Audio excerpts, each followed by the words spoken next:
From the center of the universe, Toronto, Ontario, Canada, this is the SDM Show with your host, Rob Cairns.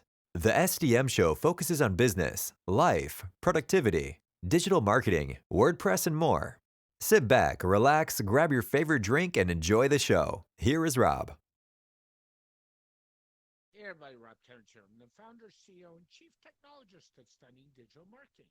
In today's show, we have our monthly copywriting segment with Todd Jones. And Todd and I are going to talk about commodity content versus non-commodity content. Sit back, relax, and enjoy the show. This episode is brought to you by All-in-One WP Migration, the most trusted WordPress migration plugin with over 60 million sites served. Whether you are switching hosts, changing domains, or moving to a new server, All-in-One WP Migration makes it one click. Try it for free at WordPress.org or visit servemass.com for pro features. I can do this. Hey everybody, Rob Cairns here. And in today's show, I have my good friend and monthly co-host, Mr. Todd Jones from Arkansas. Hey Todd, how you doing today? This show is brought to you by Powerade Zero because you and I are both in the middle of a major heat wave. It's been 115 heat index the last 2 days here in Arkansas. But other than that, I'm great. Yeah, there's it is brutal here. We were just talking in the pre-show.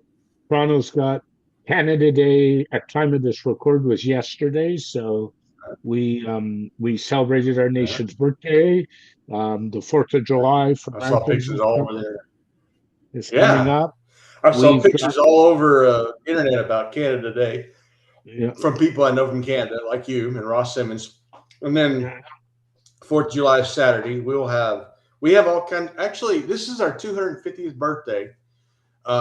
So we have all these special events going on, big, musical events, and they're doing flyovers in Arkansas this week. The local National Guard are doing flyovers.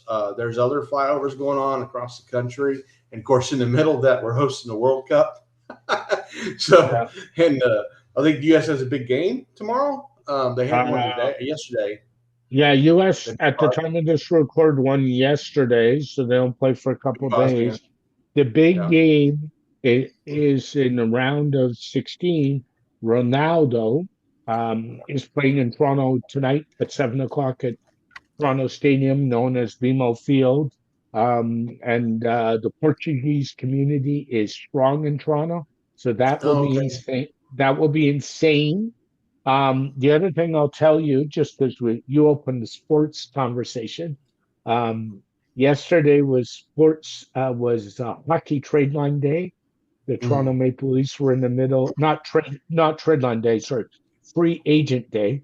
So the Toronto Maple Leafs made a couple free agent signings, and the big news, Kawhi Leonard is coming back to Toronto.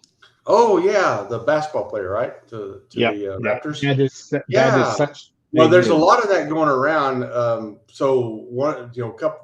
First of all, Arkansas, the Razorbacks had 3 drafted in the draft this year, and 2 of them, I think maybe all 3 of them have signed. One of them was in the first round, 2 of them in the second round, back to back, and then Bobby Portis from Milwaukee was traded to Miami. I think Isaiah Joe from Oklahoma City was traded somewhere. So yeah, there's a lot of action going on in the basketball NBA world now that the season is over. But yeah, so it's crazy. And then you talk about the World Cup, and what's been really fascinating. I haven't watched a single game, so I don't want to pretend to be a soccer fan. I played a little bit when I was a kid, but watching all the people from Europe come to America and having the time of their life has been fun. And there's this guy from Germany named Freddie, and he's been big, and he's discovered all this stuff. And one of the things he discovered was Ella Langley, country music artist from Alabama, and he went to her concert, got a picture with her. Ella is she's like the hottest thing in music right now. And so it's just been it's been fun to watch all the people from across the world. It's amazing. Kids and I were in Niagara Falls, Ontario, a week last Saturday for a concert. And Niagara Falls has said, even there, has set up a viewing area down across from the falls in the main park. And I talked to people from Germany. I talked to people from Africa. I was talking to this group from Congo because they played a game in Toronto. And I said, "Oh, what brings you here?" And said, "Yeah, honestly, we might never get back to Toronto. And Niagara Falls is so quick, Yeah, close, it's it's within pretty two close by, hours." right? So a lot Yeah. of people went from Toronto to Niagara, and the city's been really good. Anyway, so let's get back ourselves on track because we will end up down the sports road like you wouldn't believe, but Yeah. that's nothing. Um, We'll do a Content. whole podcast just on sports. Oh God, one? You mean 10? But that's the point. Um, Content, commodity versus non-commodity content, and Mhm. the problem is, I think we're producing more content today than we've ever produced. And somebody said to me the other day, "You don't watch much TV these days." And I said, "I probably don't if it's not live sports. There's a couple of those. But I probably consume way more content today than I ever did before." Part of the reason is the world is more mobile. I carry an iPad in my bag. I've got a smartphone in my bag. I've got a laptop in my bag. I've got a smartphone with an unlimited data plan. So the point I'm making is we're always looking at content, content, content, content. So what's the difference between commoditized content and non-commoditized and why? Well, so to your point, and Mark Schaefer put out that famous post in the Mhm. content marketing world over 10 years ago about content shock was coming. And this is Yep, before AI hit. And I'll have this saying that I like to say is AI slop existed before AI because I it agree. did. So, back in April, there was some kind of conference going on, and I'm not sure what. Danny Sullivan was there. I think he's a Google guy. And so is Cyrus Shepard. And I remember seeing this tweet he posted out, this is in April, a slide of commodity versus non commodity content. And so Yep. that's when Google first started talking about this.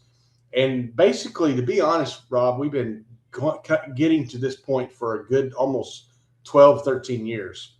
Hmm. This slide has some examples of commodity versus non-commodity content. The first was a running store, and so the commodity content would be top 10 things to consider when buying running shoes. So it's kind of informational, Yep. basic information. It's something that can be easily summarized by Google AI summaries or any other AI chatbot. To be honest with you. The non-commodity content example was why this customer shoes collapsed after 400 miles, a wear pattern analysis. So Yep. it's a little bit less of it's more. You remember when they did put out the whole EEAT thing? Of course. Yeah. So experience, expertise, authority, and trustworthiness. There's a reason they put that out. They wanted people to lean into that, but people kept putting out, I call it content mill content. It's Hmm. content for the sake of content. And so they would go to their favorite search engine, search engine or SEO tool, SEMrush or Ahrefs or whatever, and they would hunt keywords that kind of related to what they were doing. Um, of course, as time went on, it became less about keywords and more about keyword phrases, right? Hmm. In the old days, we were basically going by volume. So this particular keyword gets 10,000 searches a month. That's a keyword we want to target. Then they got better about intent, but nevertheless, people still were writing content based on that keyword. Actually, there was a term that Grow and Convert used that I really liked, and it was probably a good 6 or 7 years ago. They called it Google search engine, a Google research paper. And the reason they called it that was that it's basically you take the keyword and then you Google the keyword and you look at the top 5 or 6 articles and you write an article that's based on those 5 or 6. You're basically recycling, just saying it maybe a little bit different. That Hmm. has become swallowed up by the AI era. AEO, GEO, whatever you want to call it. No question. And I mean, we still have these old school SEOs out there that are trying to do keyword stuffing. And you also have the come by lately AEO, GEO people too. That's another industry. But go ahead. And what I was alluding to is I like to write content or do content for the viewer, the reader, the listener. So the SEO will come. And I think one of the things it's a slow burn. If you're doing it that way, it's a slow burn. Yeah. One of the things people are missing on, the old school SEOs are really missing on, is I don't know if traditional SEO matters as much anymore. I need to sit down with Warren Nada, my SEO co-host, and have that discussion, because I think the way it's gone is trust is more important on the content we're reading than traditional SEO right now. I really do. Well, let me say, and I think Warren would say this as well, because Warren and I follow some of the same people in SEO. We were in a Twitter thread today with Lily Ray, and so I would say the old school SEO people, the Lily Rays of the world, the Ann Smarties, the Cyrus Shepherds, and so forth, they would tell you that SEO is a comprehensive plan. Yes, there's technical aspects to it, sure, but brand. I mean, Ann has been saying for a long time that brand building matters in SEO. They're saying we're at the point now where we should have been when we started this whole thing 20 years ago. I'm not disagreeing. I'm not at all. You and I have had many conversations around this. I have with Warren. I have with our mutual friend Bridget Williard, who's my marketing co-host on this show, to be fair, let's be honest. And we've had these discussions, and we're all in that camp. We really are. And I think what's missing out of the whole copywriting SEO formula is one key word, and it's in the copywriting formula. It's the word trust. There is nowhere in SEO does it factor in trust, and that's the problem as far as I'm concerned. Well, I think for some it does. I mean, they would talk about, in fact, EEAT, right? The trust part is important, and so you have case studies, you have documented case studies, you have documented research, which is something Lily does very well. Is the research aspect. That's one of the best things she does, is create good research, and the rest of it's just kind of look at it and make her opinions. But and Cyrus is good at some of that as well. But yeah, I mean, trust is it really comes back to, there's a merging of the disciplines really. When you talk about copywriting, content marketing, and SEO, they're kind of merging. It's not to say SEO doesn't matter. I think it still does, but in order for the average business owner, like the ones that are listening to this show, to get the most out of it takes a comprehensive effort, and it does require trust, which you have to. So an example in this world of commodity versus non-commodity is like, one person might write top 10 security plugins for your WordPress site. That is a commodity content. Another person to come in and say, iTheme security is the best plugin, and here's the numbers we ran to show it. Or here is why you shouldn't use WordPress security plugins, but you should use your security on the server. Those form opinions. Those form an angle, a take. Actually, I built the Remarkable Content System. The framing of that is really where non-commodity content should come from. Of course. There's an episode we have about that. But because you want to have an opinion, remember, originality is one of those hallmarks of remarkable content. So you have original data, original research. You're either talking about it or you've ran the original research. It's impossible to run original research every week or even every month. That's why most people who do them, it's like once a year. Like, for example, our buddy Andy Crestodina always does the blogger research every year, but that's once a year. Yeah, that's once a year. But there's always stuff coming. Let me stop here for a second. And that's because to do original research and to do it well, it's a lot of work. I mean, and if anybody hasn't read Andy's blogger research, go look him up on LinkedIn and go read it. I mean, anything Andy writes is gold. I mean, he's written a book. You and I both have that book. It is not a book. Great not time reading. Yeah, it's not a book to read cover to cover. It's a reference guide. And it is actually a textbook. He used it for teaching class, but you're right, it's a reference book. But I have to tell you, it's a reference book I refer to all the time. It's on you say not nighttime reading, and where's the book? It's on my nightstand, buddy. Nightstand. Well, but so originality. So either original thought, original research that you did, or original research someone else did. I remember going to Joanna Weeb. She used to do Tuesday tutorials, and I went to them all the time. I learned a lot. And she did one all about how they wrote their blog posts. And it was not content mental. In fact, her formula, which I shared in a couple places, and I think people just kind of their eyes glossed over when I told it. But one of the things she talked about was doing original research, finding original research. And she told us, these are the places you go to find original. And this was not stuff on somebody's blog somewhere. This was stuff by a research company. Now, that being said, I think you go do that if you can. But I will say this, because I've seen this a lot of times. Somebody will quote or cite a resource, and I'll go look at the resource and find out it's 12 years old. Yeah. That's too long. Or they cited something that somebody else said about, it's like 2 or 3. They don't cite the actual where the research comes from. They cite a blog citing it, or they cite a blog citing another blog that cited it. And the advice I have there is if you're trying to get some authority expert opinion, there's a couple of places.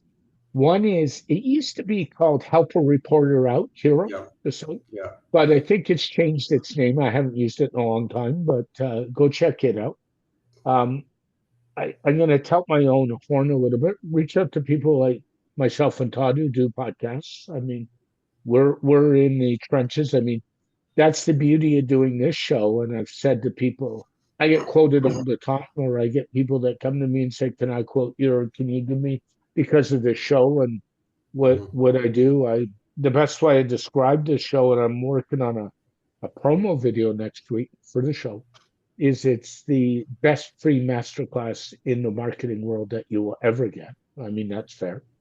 And quote sources out of that, because sources changed. I mean, an episode I did in episode 200, and what you and I talked about in numbers, because of the market changing, some of that content could be not relevant today, and it happens. So make sure when you're quoting stuff, you do it accurately and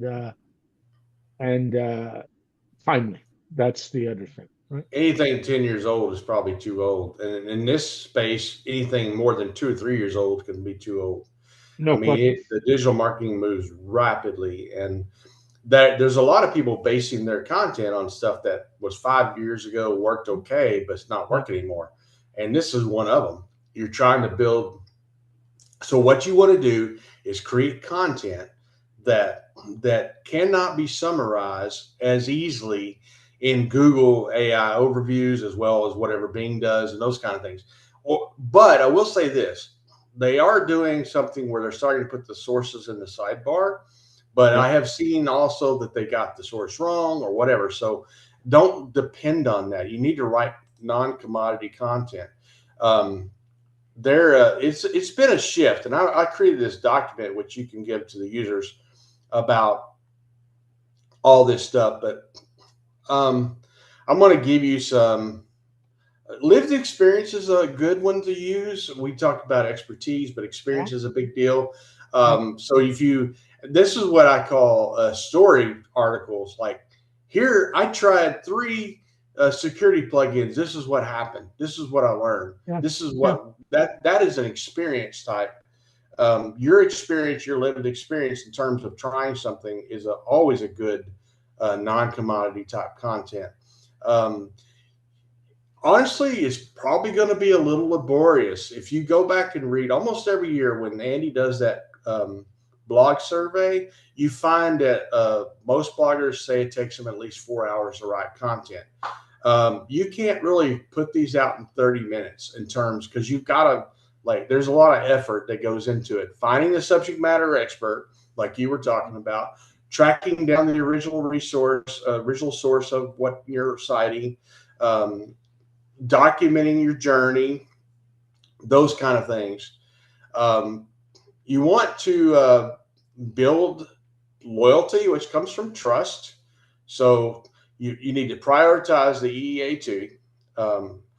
Optimize for scanners and agents. What a lot of people are doing is they're putting both bookmarks at the top of their article, and they're doing a TLDR summary. Yeah, more and more. Which is helpful. So those are kind of, this resource I have has all this stuff in it. Then I'm going to add one more thing to it, and this is a little bit of a nod to our buddy Ross Simmons. Distribute, because you can write the best article in the world. If nobody knows about it, it won't get read, it won't get used.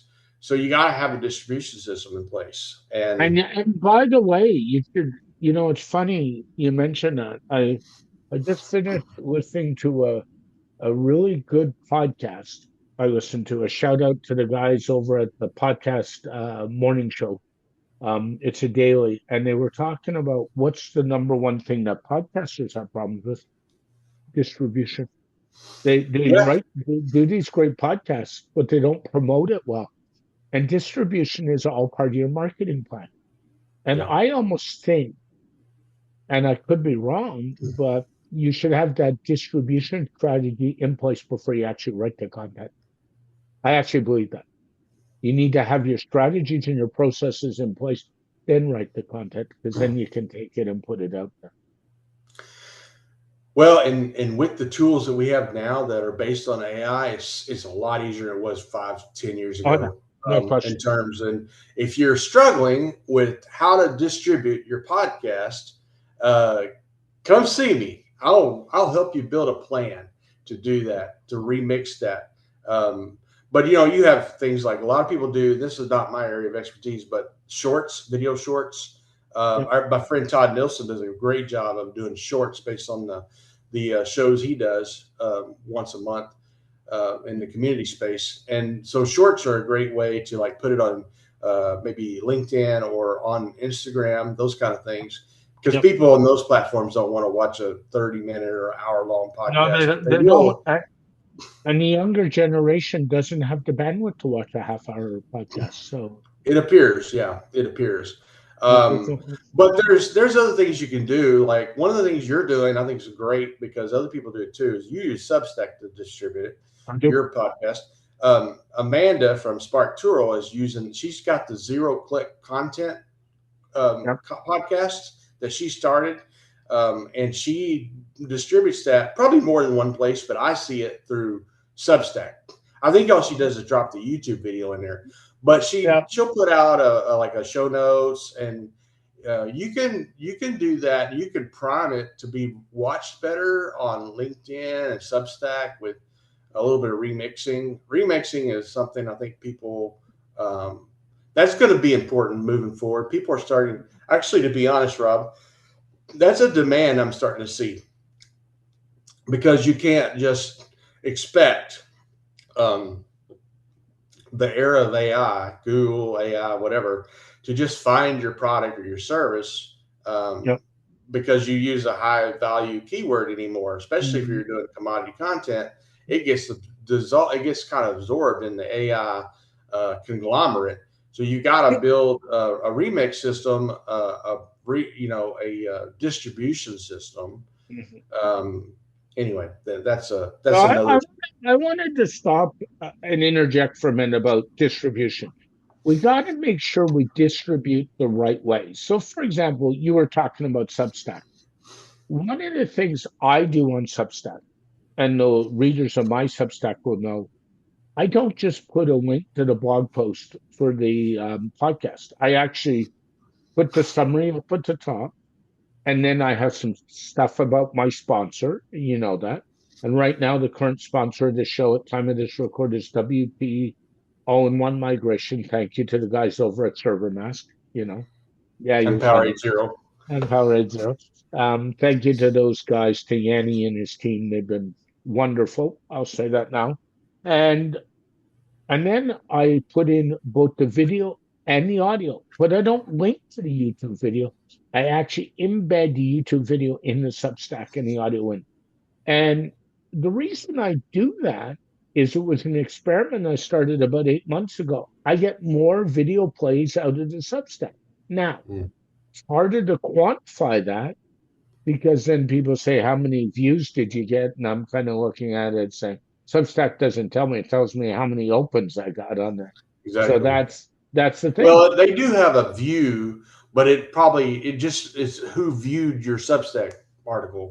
Yeah, exactly. So I think as part of this experiment, one of the things I'm going to start doing on LinkedIn, starting next week, I'm actually going to upload, not just link back to the blog post. I'm actually going to share the blog post and upload the video to the LinkedIn post. The entire video? Yep. On LinkedIn? Yep. Okay. I want to see how that goes. What I see people do is they upload a snippet of it, like they would. But the reason is do both and see how they work. Yeah, but the point I'm making is the reason we got to be careful is we're getting back to the stage where people don't want to read certain, if they're on Facebook, and I could do it with Facebook too, and I'll see how that goes. They don't want to leave Facebook to do something. They'd rather do everything on the platform. Oh yeah, they are. Yeah, and every platform has its own rhythm and cadence. They works, and you can't do the same thing for Substack that you do for Facebook and LinkedIn, et cetera. And then I'm going to throw this in there as well. If you decide to use Reddit, and a lot of people are looking at that because Reddit is getting some. Reddit and YouTube are the highest viewed outside of other stuff.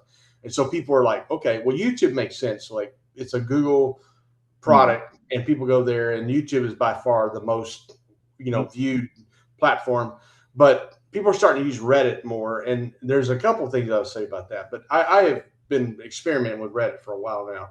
I've been on Reddit for over 10 years, but I've been a little bit more active in the last year.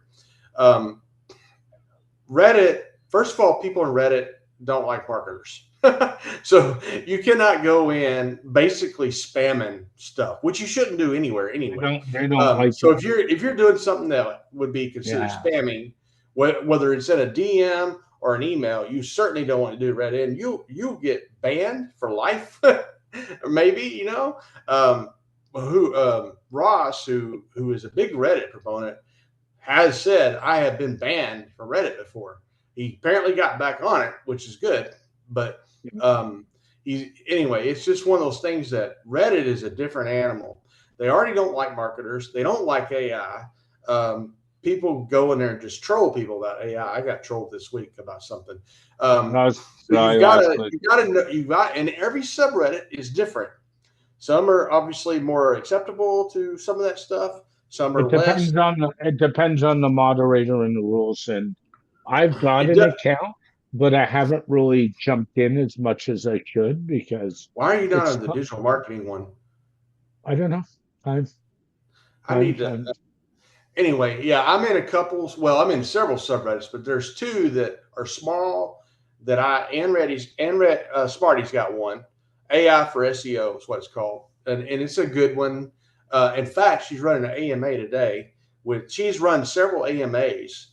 Ask Me Anything, which I think that's one of the best things she's done. And 1 week she had Lily Ray, and 1 week she had Cyrus Shepherd. And she's had some other people. I didn't know them as well. I knew those two. So it was really fun to participate in that. And she's like, hey, would you ask a question? I said, absolutely, I'll ask a question. I got to come up with something that maybe sound dumb. But yeah, I'll ask a question. There's one going on today. But anyway, Reddit is a different animal. You have to be a little bit more deliberate about it, you know. Then I accidentally posted something in my friend Alina's a while back. The two subreddits I'm in are both run by people from Ukraine. But anyway, I accidentally put something in Alina's, and I thought, oh no, she's going to kill me, but she didn't. She actually asked a question. So okay, but it's a different animal than Facebook and other stuff. No question. The other thing I wanted to touch on is you mentioned at this when we started doing this record that you had provided a PDF, and just so anybody knows, there'll be a link to the show notes and in the Substack for the PDF. So go download it. Thank you for graciously providing that for the viewers and the listeners. It's appreciated. Giving them a little bit of resource material and trying to help them out. I think content is misunderstood because people think you just do it. And you and I both being content creators, we know there's a lot of work that goes involved in producing content. We know that. I mean, I can tell you what this podcast takes to create, and you and I have talked about that, and it's a lot of work. And to do content well and to do it really well matters. So we need to keep doing it the right way. So. I would like to do a podcast again one day, but this is filling my niche right now, my itch. Yeah. I get to come on. I don't have to do any of the video editing. I get to come on and just jaw and talk, and it works for me. But I would like to do one again one day. But this really fills an itch for me right now. So, it's fun because you do all the heavy lifting. Yeah, and I don't mind. It's funny, and I don't do as much heavy lifting as a lot of people because in the days of AI, I like my podcast to be authentic and real. So I don't do a lot of the hard, clean editing that a lot of podcasters insist on. And people say to me, "Why not?" I said, "I want it to be real." I've edited stuff out. Like there's no question. I've got a podcast that I'm going to drop next week where there was a bit of a demo in it, and the demo didn't go. Let's just say there was issues with the transmission of the demo. So I know where it is, and I'm actually going to cop that out and go with it out of respect for the guest who I actually adore. So that's not a problem. But things happen, and when you're doing this, I might as well be doing this podcast live sometimes because I do so little editing. It might as well be a live show. And the ones I like to watch the most are the live ones. I've watched several that were live, and it's just like you kind of join and you have a chat bot going, chat box. You're chatting with other people. Sometimes I'll watch. We have some sports ones locally. Sometimes I'll watch those live. I don't watch Pat McAfee, but I love his setup. And now it's on ESPN. But those kinds of things are fun to me. So if you're the one you talked about that's daily, they probably do that live.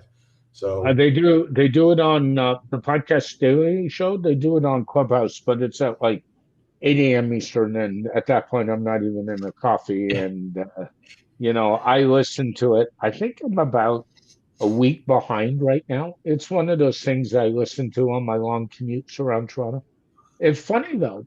I've actually parsed out my podcasting. I used to have about 10 or 12 podcasts on my podcast player, and I think I'm actually down to about 4 or 5 right now, just because of time and commitment. And anyway, is there anything else? Live podcasts definitely have a radio talk show vibe to it, which I think is fun. They do. Is there anything else you want to add about content? That most of my stuff's in that PDF, and their sources are at the bottom. So you can see where they're coming from. They're not coming from people you never heard of. Well, if you're in the SEO space, you would know who these people are for the most part. So, and anyway, it's a lot of fun to do. As always, thanks for joining me. Going over to Copyflight, hire Todd, get him to do some copywriting for you. Folks, despite AI, you still need a copywriter, so go get one. He's right here. So, and we'll talk to you soon. Have a great day, Todd. Have a good one. Bye. Thanks again to our sponsor, All-in-One WP Migration by ServeMask. Export your entire WordPress site in one click, import it anywhere. No server access needed, no command line, works with every hosting provider. Free on WordPress.org, or extension at servemask.com. Very special thank you to Todd Jones for joining this edition of the SDM Show. The SDM Show is dedicated to my late father, Bruce Cairns. Dad, I miss you very much every day. My mother, Ann Cairns, who's still doing really well and is an inspiration. And of course, Tiz Maroney. And Tiz, I know I've said it, but thank you so much for all the inspiration you give me every day.